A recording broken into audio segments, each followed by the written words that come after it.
పేరు వరలక్ష్మి. నేను మందడంలో అమరావతికి భూమి ఇచ్చిన రైతుని, రాజధానికి భూమి ఇచ్చిన మహిళా రైతుని.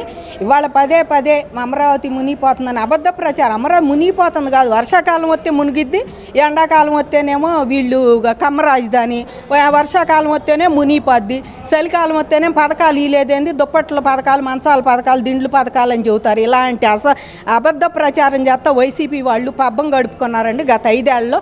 ఇప్పుడు కూడా ఇంకా పబ్బం గడుపుకోవటానికి ఇదే ప్రచారం చేస్తున్నారు. దీని మీద మరి భావ ప్రకటన స్వేచ్ఛ అని చెప్పేసి, అబద్ధ ప్రచారం అని చెప్పేసి మరి అకాడమీ చైర్మన్ సురేష్ గారు పెడతాం చాలా సంతోషంగా ఉందండి. ఇలాంటితోటి ఇవాళ రాష్ట్ర ప్రజలందరూ నిజాలు గమనించాలి.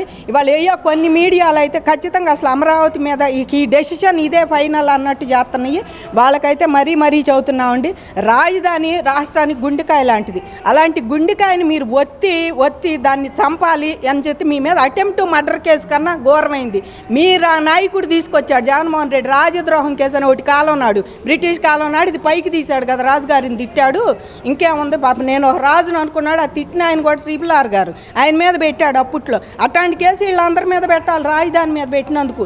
ఎందుకంటే ఆ రోజు భూములు మేము ఊరకనే ఇస్తే పదే మమ్మల్ని రైతుల్ని మునిగిపోతుంది, వీళ్ళు అణిగిపోతున్నారు, వీళ్ళు మునకల్లో ఉండారు. ఎన్నిసార్లు మాకు మీరు నష్టపరిహారం ఇచ్చారయ్యా?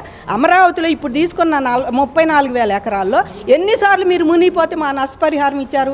సమైక్యాంధ్ర ఉన్నప్పుడు ఒకసారి చెప్పండి. కాంగ్రెస్ ప్రభుత్వం కానీ తెలుగుదేశం కానీ ఇంకో ఆ రెండే ఉన్నాయి ఎక్కువ శాతం. మరి ఎన్నిసార్లు మాకు ఇచ్చారు మీరు నష్టపరిహారం? ప్రజెంట్ ఈ వైసీపీ జగన్ వచ్చాక మాకు ఎన్నిసార్లు ఇచ్చాడు మా ప్రాంతాన్ని నష్టపరిహారాలు చెప్పండి మీరు.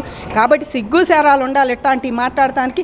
మాట్లాడితే మునిగిపోతుందంటే మేమేదో లోతట్టు ప్రాంతంలో ఉండట్టు అని మమ్మల్ని పద్దాక వానలో శిబిరాల్లో ఉంచినట్టు, సహాయక శిబిరాల్లో ఉంచినట్టు ఫీల్ అయిపోయి మునిగిపోతుందంటే నీ మీద కూడా రాజద్రోహం కేసు పెట్టాలి. నువ్వు తీసుకొచ్చింది ఆర్టికల్ 1, అది నీ మీద కూడా పెట్టాలని జగన్మోహన్ రెడ్డిని కోరుకుంటున్నావు. మా దగ్గరే రావడానికి దమ్ము లేదు. నువ్వు నెట్ ప్లస్ కేటగిరీ రోడ్డు పెట్టుకొని వచ్చావాడు, నెట్లు పట్టుకుంటే ఇద్దరు కానిస్టేబుల్ వచ్చాడు, ఇంకా నువ్వు అమరావతి మీద మాట్లాడుతున్నావు. ఇలాంటి మాటలు మాట్లాడుతున్నాడు. పైపెచ్చాను గత ప్రభుత్వంలో మాకు అసలు కాగినియంట్ అనేది ఒకటి వస్తే విశాఖపట్నంలో అది కూడా రావడానికి ఇల్లేదు. వాళ్ళు రూపాయికి ఇచ్చారు, పావులాకి ఇచ్చారు, వాళ్ళకి పొలాలు ఇవ్వడానికి ఇల్లేదు అయ్యి అని చెప్పి నువ్వు కోర్టుకి వెళ్ళినాడివి. నీకు విశాఖపట్నం మీద ప్రేమ ఉంది కదా, పాపం ఎగ్జిక్యూటివ్ రాజధాని పెడతాను మా అందరికీ చెప్పావు కదా, మరి ఆ ప్రేమ అంతా ఏమైపోయిందయ్యా? రూపాయికి ఇచ్చిన 10 రూపాయికి 8,000 మందికి ఉపాధి వచ్చిద్దని చెబుతున్నారు. మంచి కంపెనీలు వస్తే మీకు దాని మీద ప్రేమ లేదు. కాబట్టి పదే ఇవాళ మీరు రాజధాని మీద ఇలాంటి అవాకులు చవాకులు వాళ్ళకి ఏది ఇష్టం లేదండి. కర్నూలు, కడప కూడా ఇష్టం లేదు వాళ్ళకి. రాయలసీమ ఇష్టం లేదు, ఉత్తరాంధ్ర ఇష్టం లేదు. ఉత్తరాంధ్ర ఇష్టం అయితే మీరు అక్కడ నదులు చక్కగా కట్టి వాళ్ళకి ఉపాధి కల్పన కల్పించేవాళ్ళు. అక్కడ నదులు ఉన్నాయి కదా, సుజల స్రవంతి లాంటి, వంశధార అట్లాంటివన్నీ కొంచెం ముందు నడిపించేవాడు. ఆ ప్రాజెక్టులు కనీసం పోలవరం అన్నా పూర్తి చేసేవాడు. ఎందుకంటే రాయలసీమకి ఎక్కువ బెనిఫిట్ పోలవరం, ఇవాళ ఆంధ్రాకి ఎక్కువ బెనిఫిట్. అది 4 రాష్ట్రాల మీద పోయి నేషనల్ ప్రాజెక్ట్ అయినా ఇలా ఓన్లీ బెనిఫిట్ అది. నువ్వు అమరావతి చంద్రబాబు గారి మీద అభివృద్ధి కేంద్రీకరణ జరగాలనలా. నువ్వు అమరావతి ఎక్కడ ఉంటే ఏదో జరిగిపోతుందని చెప్పి 3 ప్రాంతాలు అన్నావు. మరి పోలవరం ఎందుకు చేయలే? నువ్వు పూర్తి ఎందుకు చేయలే? అదైతే అందరికి నీళ్ళు వచ్చాయి. పైపేసి రాజశేఖర రెడ్డి గారి కళ అది.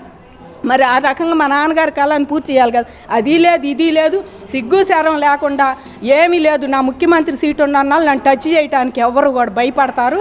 సిబిఐ వాళ్ళు కానీ, ఈడీ వాళ్ళు కానీ. ఇప్పుడు ఉన్న కేసులు కూడా నిందితుడిగా ఉండా నువ్వు కోర్టుకు పోవు, బాధితుడిగా కోడికత్తి సీన్లో కూడా నువ్వు కోర్టుకు పోవు. నిందితుడిగా బాధితుడిగా ఏనాడు కోర్టుకు పోనాడు? రాజ్యాంగాన్ని గౌరవించినాడు. ధనికవంతుడు దేశంలో ఎవరయ్యా అంటే మన గత మాజీ ముఖ్యమంత్రి జగన్మోహన్ రెడ్డి గారు. ఈయన గౌరవించడు రాజ్యాంగాన్ని, ఎదటాళ్ళు కూడా మాకై సమన్యాయం చేశాడు అమరావతి రైతులకు కానీ రాష్ట్రంలో. ఎట్లా అంటారా? నేను చూసి ఆ కేసులు, జైళ్ళు, కోర్టులు వీళ్ళందరూ కూడా చూస్తే చాలా బాగుంటుంది, నేను ఒక్కడనే చూస్తే ఏం బాగుంటుంది. సమన్యాయం మాత్రం అది బాగా చేశాడండి. మా అందరి మీద కేసులు, ఒక్కొక్కరి మీద 20 కేసులు, 30 కేసులు. దళితుల మీదే మళ్ళీ దళితులకి అట్రాసిటీ కేసు వాళ్ళ మీద వాళ్ళకే. మరి రాష్ట్రంలో ప్రజలందరి మీద కూడా ఎన్ని కేసులు పెట్టాడు? వాళ్ళ కేసులు పెట్టి అందరినీ జైలుకి పంపించాడు.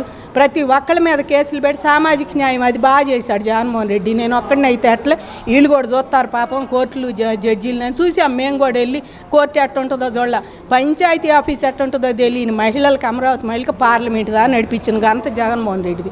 పార్లమెంట్ దా నడిచి కుయ్యో మొర్రో అంటే వాళ్ళు కాళ్ళు పట్టుకోవటమే తక్కువ అన్నట్టు భూములు ఇచ్చి 25 సెంటు తీసుకొని ఉచితంగా మమ్మల్ని ఆ తీరు చేసిన జగన్మోహన్ రెడ్డికి మా ఉసురు తగిలి 11 సీట్లు పరిమితం అయ్యాడు. ఇప్పుడు ఇంకా ఇట్లాంటివి తిడుతున్నందుకు ఇంకా ఉసురు తగిలి పులివెందులు వై నాట్ 175 అంటే 75 లేదు, వీళ్ళ పాడలేదు, వీళ్ళకి వచ్చింది 11. మళ్ళీ కూడా ఇప్పుడు వై నాట్ పులివెందులు అంటున్నాడు చంద్రబాబు. అందుకే నీకు మన జడ్పీటీసీ దాంట్లో కూడా వైనాడు పులివెందులని నేను శాంతం డిపాజిట్ కూడా కోల్పోయేటట్టు చేశారు. ఎప్పటికైనా ఆయన కళ్ళు తెరుచుకొని ప్రజలకి ఏం కావాలి, 11 గెలిచి చచ్చిన వాళ్ళు అయిన అసెంబ్లీకి చచ్చి ఆ 11 సీట్లు మా నియోజకవర్గాలకు అవి కావాలి ఈ కావాలని పోరాడితే బాగుంటుంది.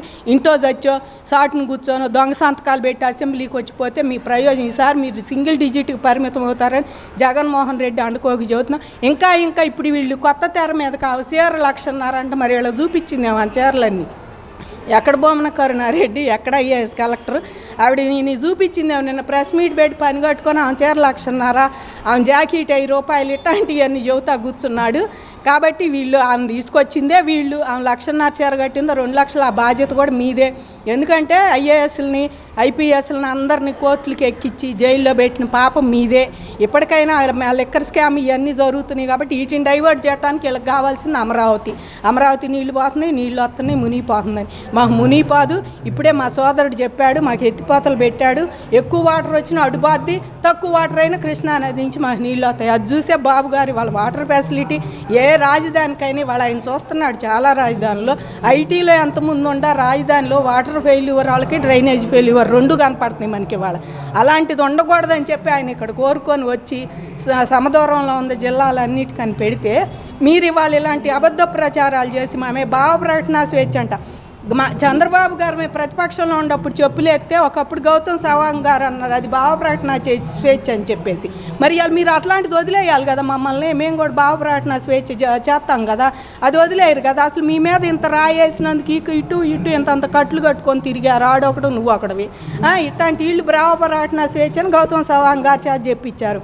అట్లాంటిది ఇప్పుడు భావ ప్రకటన స్వేచ్ఛ ఎలా ఉంటుందో ఒకసారి చూసుకొని మీరు కూడా ఆ స్వేచ్ఛని మళ్ళీ మీరు ఎక్కువ చేస్తే జనం కూడా ఎక్కువే చేస్తారు. పోయినసారి గౌతమ్ సవాంగ్ గారు అన్న స్వేచ్ఛ బయటకు వచ్చి జనం నుంచి అది గుర్తుపెట్టుకొని మర్యాదగా రాజధాని మీద ఇలాంటి అవాకులు చవాకులు బేలకుండా రాష్ట్రానికి అంతటికి రాజధాని 5 కోట్లున్నర ఆంధ్రులకి వాళ్ళు మీరు 164 సీట్లు ఇచ్చారు ఒకే రాజధాని అంటే.